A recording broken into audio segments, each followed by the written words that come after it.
여러분, 대단한 시설 없어도 됩니다. 대단한 멘트 없어도 됩니다. 사회복지 통합솔루션 기업 1200 기관이 선택한 기업.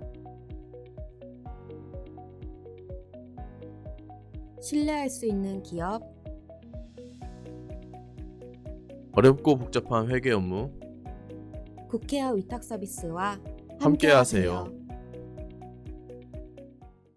방문요양센터의 경우 어르신 댁에 요양보호사 선생님들을 매칭하고 몸이 불편하신 어르신들을 돌보는 일을 합니다. 그런데 처음 뵙는 보호자와 어르신들의 요구대로 알맞은 선생님들 매칭하는 것도 참 쉽지가 않죠. 특히 처음 업무를 시작하시는 원장님들 같은 경우에는 어르신들 상담하랴, 선생님들 매칭하랴, 또 새로운 선생님들 면접 보랴, 정말 해야 되는 일이 너무나도 많은데요. 이 기본적인 상담과 매칭 업무도 많은데 공단에서는 행정 업무까지도 신경 쓰라고 합니다. 그리고 그것까지 신경 써야지 1등급 기관이라고 합니다. 그래서 초기에 오픈하신 원장님들의 문의를 들어보면 나 정말로 1등급 센터를 만들고 싶은데 어디부터 시작해야 될지 천천박사가 알려드리러 나왔습니다. 천천박사는 크게 3가지로 구성해서 말씀을 드리고 싶은데요. 그 첫 번째, 바로 급여 제공 계획의 교육 전문가가 되자입니다. 굉장히 운영을 잘하고 계신 방문형센터의 원장님들을 보면요, 그 자신이 대단한 교육자이자 상담가이기도 합니다. 본인이 그렇지 않다면 옆에 계신 다른 사회복지 선생님이 그런 경우가 많아요. 가장 기본으로 들어가 보겠습니다. 어르신들을 처음 만나 뵙고 상담하다 보면 어떤 질병이 있는지, 어떤 종교를 믿었는지, 어떤 보호자하고 살고 있는지, 보호자는 일을 하는지, 경제적으로 안정적인지, 뭐 이런 것들을 다 물어보시게 됩니다. 그리고 어르신의 상태에 따라서 어르신의 말벗에 집중을 할지, 어르신의 인지 기능을 올리기 위해서 어떤 행동을 할지, 아니면 신체 상태를 하는 뭐 박수라든지 어떤 운동들을 더 많이 할지, 어르신들 식이가 부족하니까 식사를 더 제공할지, 그 부분을 알게 되는데요. 이것을 적는 것을 급여 제공 계획이라고 합니다. 여기서 급여라고 하는 부분은 서비스를 의미합니다. 그래서 결과적으로는 서비스 제공 계획을 작성하게 되는 거죠. 여러분, 우선적으로 어르신 상태에 맞게끔, 어르신 요구에 맞게끔 급여 제공 계획을 잘 작성하는 전문가가 되세요. 직접 어르신을 어떻게 서비스할지 급여 제공 계획을 작성하는 전문가가 되는 것이 먼저 우선이고요. 그 계획을 우리 사회복지 선생님과 우리 요양보호 선생님들한테 어떻게 서비스를 해야 된다라고 전달하는 것이 두 번째입니다. 바로 이 전달이 교육이겠죠. 예를 들어서 이번에 새로 들어오신 김순남 어르신 같은 경우에는 평소에 식사를 잘 안 챙겨 드시고 약도 잘 안 챙겨 드신다는 보호자의 의견이 있었어요. 그래서 앞으로 그런 부분들 잘 챙겨줬으면 좋겠다라고 저한테 얘기를 했다. 원장님한테 얘기를 했다라고 가정을 해보겠습니다. 그러면 그거에 맞게끔 급여 제공 계획을 작성을 하고 어르신을 제공하는 시간 동안 식사 쪽에 좀 더 신경을 써야 된다라고 적어놨겠죠, 계획을. 그렇죠?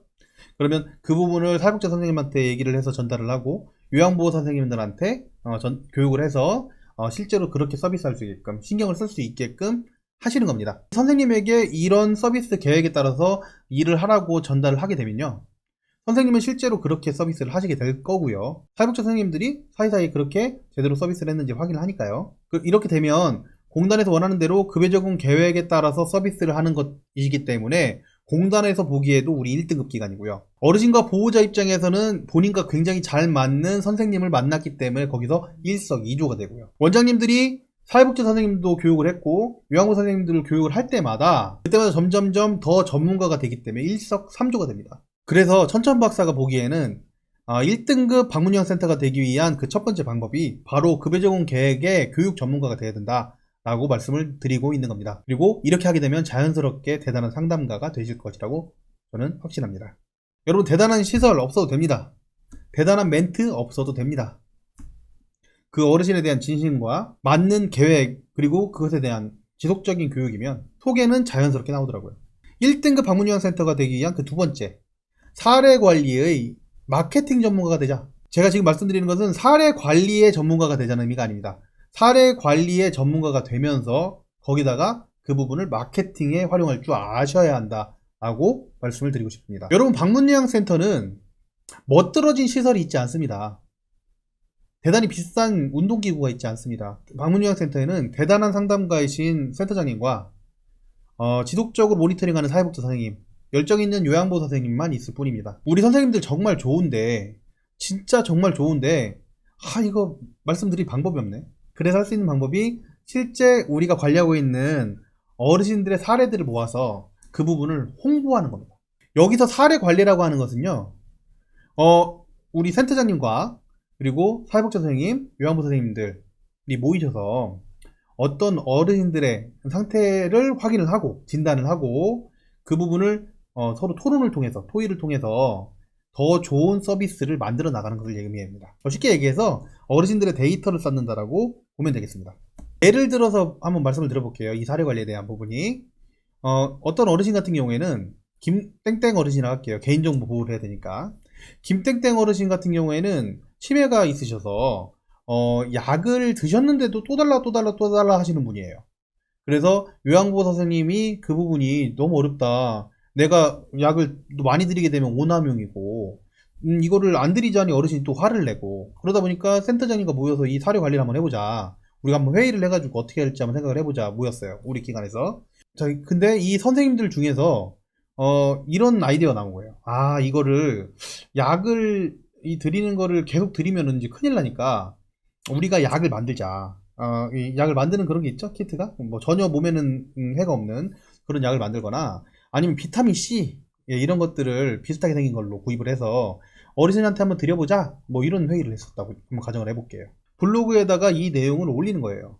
물론 개인정보는 가리고 이런 사례가 있었다. 우리 어르신들을 이렇게 케어를 하고 있다. 이런 사례 말고도 다른 사례도 되게 많겠죠. 이러저런 사례들이 굉장히 많거든요. 이러저런 사례들을 이렇게 관리하고 있다. 이런 아이디어를 내는 그런 대단한 기관이다. 라고 마케팅으로 이어가는 겁니다.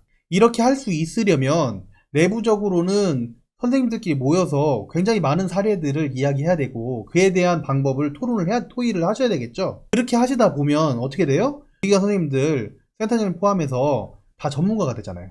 그것만 있는 게 아니라 우리가 블로그나 유튜브나 뭐 다른 마케팅 방법을 통해서 이 부분을 우리 기관이 이렇게 서비스를 하고 있다 라고 외부에 알리지 않습니까? 그러면 내부적으로도 선생님들이 더 전문가가 되고 외부적으로 봤을 때도 우리 방문요양센터 땡땡 방문요양센터는 정말 대단한 곳이구나, 이렇게 서비스를 하는구나, 여기다가 우리 어르신을 맡겨볼만 하겠다. 예, 내외적으로 다 1등급 센터가 될 수 있는 그런 길이다 라고 말씀드리고 싶습니다. 이어서 1등급 방문요양센터가 되는 그 세 번째, 바로 일정의 전문가, 스케줄러가 되셔야 됩니다. 센터장님들, 제가 앞에서 상담 교육과 더불어서 말씀드린 게 있을 겁니다. 잠깐 말씀드렸는데요. 공단이나 시군구 같은 데서 행정서류들을 굉장히 많이 요구합니다. 주로 이 행정서류라고 하면 뭐 매년 해야 될 일, 매월 해야 될 일, 매주 해야 될 일들이 딱 정해져 있는데요. 그에 따라서 해야 될 일들이 굉장히 산적해 있고, 게다가 시에서 요구하는 뭐 공문들이 나오는 경우도 있고, 뭐 회계도 있고, 뭐 노무 쪽 관련해서 노동부에서 알려오는 것들도 있고, 사대보험 공단에서 또 얘기하는 것도 있고, 할 일들이 굉장히 많이 산적돼 있습니다. 그리고 그것만 있나요? 선생님들을 언제 어떻게 보내야 되는지 매칭도 해야 되고, 그렇죠? 새로운 어르신들 만나면 또 상담도 해야 되고, 우리 사회복지 선생님들은 언제 방문을 해야 되는지 모니터링에 대한 부분들도 일정을 잡아야 되는 겁니다.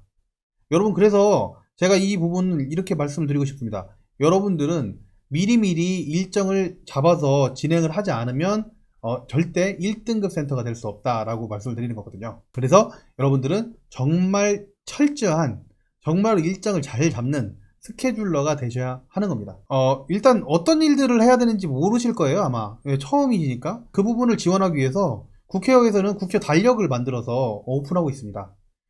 매일매일 선생님들 매칭하고 매월 그 어르신들 어떻게 보낼지 이런 짜는 부분들은 물론 각 센터들이 다 다르겠지만 행정적인 업무만큼은 보고 참조할 수 있게끔 제가 홈페이지 링크 띄워드릴게요. 그리고 매월 해야 될 일, 매일 해야 될 일, 매주 해야 될 일들을 제가 한번 영상을 찍은 적이 있습니다. 예, 그 부분 참조하셔서 최대한 일정을 타이트하게 잘 잡아서 진행할 수 있는 그런 기관이 되시길 바랍니다. 이렇게 되시면 행정 부분도 해결이 되고요, 상담 부분도 일정이 딱딱딱 맞아 떨어지고요, 모니터링에 대한 부분들도 들어가고요. 그래서 스케줄만 제대로 잡으셔도 1등급 기관이 되는 길이 열려 있는 겁니다. 자, 정리하겠습니다. 1등급 기관이 되려면 우선적으로 급여전공 계획의 전문가가 되자. 그게 첫 번째고요. 두 번째는 사례관리, 마케팅 전문가가 되자가 두 번째고, 세 번째는 일정을 잘 잡는 스케줄러가 되자가 세 번째인 겁니다. 오늘은 누구나 1등급 센터를 만들 수 있는 그런 방법에 대해서 얘기해 드렸습니다. 감사합니다. 선천박사였습니다.